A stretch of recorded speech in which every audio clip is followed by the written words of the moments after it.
Hi friends नमस्कार सांग मैंने नुआ वीडियो रे आपण मानकु स्वागत जणाउछि सांग मैंने आज मु तयारी करिया पई जाउछि लंच रे गोटे बुट डाली रो तरकारी सांग मैंने बिना प्याज रसुण रे करिकि आपण मानकु देखैबी आ मु थरे करिकि खाइछि जेहेतु मते बहुत बढ़िया भल लागिला टेस्ट लागिला सेति पई आ थरे वीडियो करिकि आपण मानकु देखौछि वीडियोटा टिके बड़ हेबो सांग मैंने फर्स्ट टू लास्ट पर्यंत देखिबे आ बुट डाल रे तो बहुत प्रकार आइटम होय मु सेही भितर गोटे तरकारी करिकि आपण मानकु देखैबी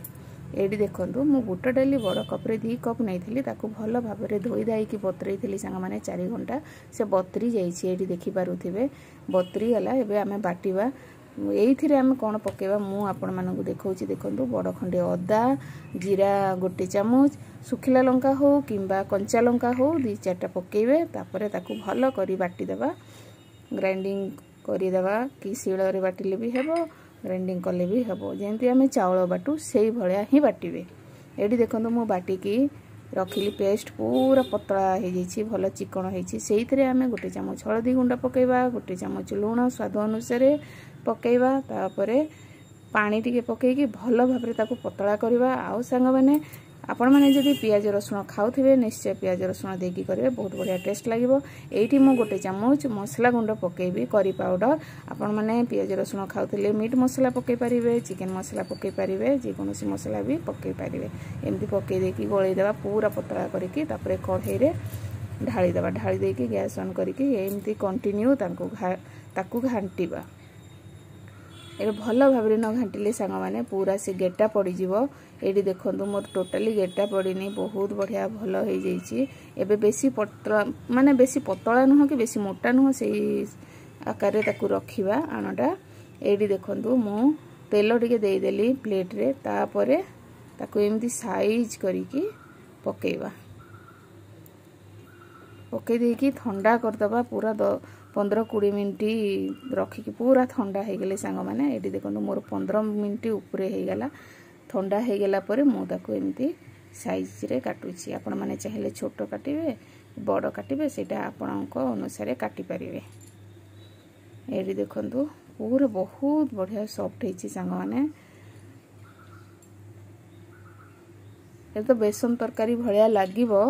बाकी बहुत बढ़िया सॉफ्ट हेबो जेमती आमे पकोड़ी तरकारी करू सेही भलिया जे पकोड़ीटा आमे टिके अधिका तेल दरकार पड़े एटा टिके कम तेल दरकार पड़े एडी देखि पारुथिबे देखंतु पूरा बहुत बढ़िया सॉफ्ट हेची एटी सब तक काटी की आपण मानकु मु देखौची रहंतु बाहर करी काटी देछि तो एबे गुटी गुटी करी एंती बाहर कर देबा देखंतु सांग माने छोटो बड़ करी पीस करिछि मु एठी पूरा बहुत बढ़िया सॉफ्ट हेछि एबे कोन करबे आगु को आपण मानकु देखौछि देखंतु एठी मो तेल पकेछि 5-6 चम्मच तेल पकेछि ताकू एंती करी गुटी गुटी करी पकेकी छाणी देबा तावा रे भी भाजिले हेबो तावा रे भी टिके अधिक तेल देकी ताकू उलट पुलट करी भाजिले भी हेबो सांग माने लेकिन मु कढ़ाई रे कर देली ए भलिया करिवे धीरे से करिवे नहले भांगी जिवो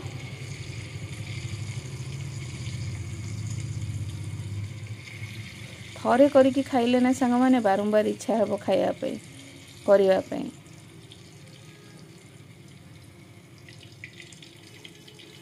देखंतु बहुत बढ़िया छाणी हे गेला एठी देखि पारुथिबे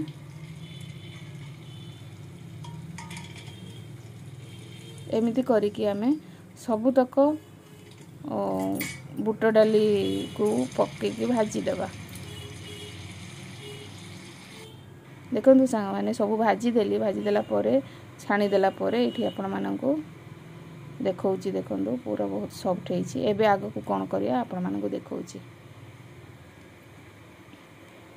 कढ़ाई रे देखंतु 4-5 चम्मच तेल पकेली एबे गोटे चामच चीनी पकेली 2टा तेज पत्र पकेली 2 खंड दालचीनी पकेगी आमे कोन करबा ना अदा बटा को पकेबा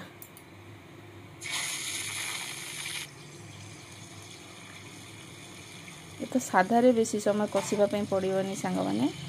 अदाटा एबे देखंतु गोटे चामच लंका गुंड पकेली गोटे चामच हळदी गुंड पकेली कटा टमाटो पकेली सांग माने तापरे करी पाउडर जेहेतु बिना प्याज रसुण करुच्ची करी पाउडर 2 चामच पकईछि आ स्वाद अनुसार लुण भल भाव एमती कषिदेवा 5 मिनिट।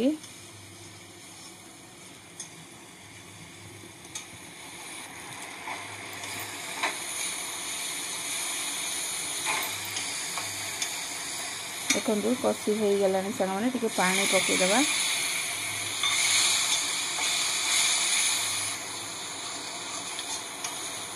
एबे कौन करवा ना मु काजू आ चारमगज बाटी थी 3 चामच खंडे ताकू पकईदेवा।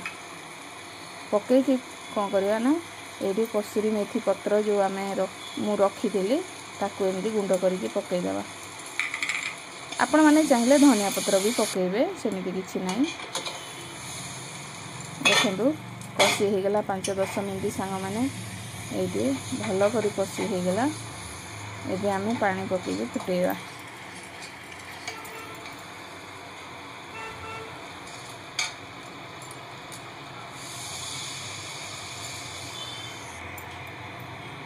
ये तरकारी सांग मैंने रुटी रे भी खाई परिबे, भात रे भी खाई परिबे, पिठा रे भी खाई परिबे। बहुत बढ़िया टेस्ट लगे और भल लगे सांग मैंने। ये देखो एबे फुटीगला टिके पानी पानी रखिया। फुटीगला पर आम जो बुट डाली बनईछु सेटा को एमती पकईदेवा। पीसटा को पकई देकी 5 मिनिट फुटेदेवा सांग मैंने। गरम मसला पकईदेवा फुटीगले कहीं कहले एटा मु पकई देकी घोड़े देला माने से पानी सब टाणीदेव। आपण मैंने चाहिए पूरा कषा भी करें। मुझे टिके बेसी झोल नुह कि बेसी ये नुह से भाया रखी।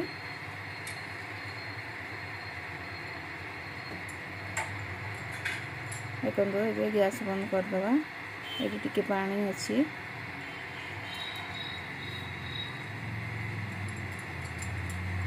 हो गला आमर बुट डाली तरकारी सांग मैंने। ये देखो बहुत सुंदर देखा जाउछि, बहुत बढ़िया होइछि सांग मैंने।